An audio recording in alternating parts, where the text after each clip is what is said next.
Yeah, we're going to draw a mariachi avocado while playing the guitar. We hope you're going to follow along. You need your drawing supplies. We're going to use a pencil first. You need your drawing supplies. We're going to use a pencil first and then a marker. You also need some paper and something coated. Yes. All right, you ready to start? Yes. We're first using our pencil to draw the main shape of our avocado. Let's first draw the pit in the middle. We're going to draw a circle. I'm going to draw it about this big and avocado a little bit bigger if you want. Yes.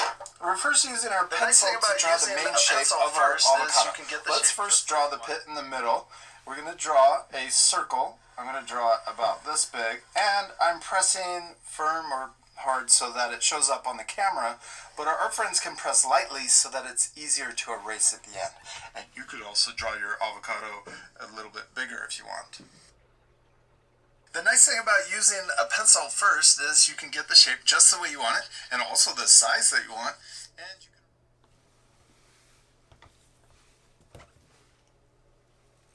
Now let's draw the top of our avocado. We're going to draw an upside down U shape. Comes up, around, and down.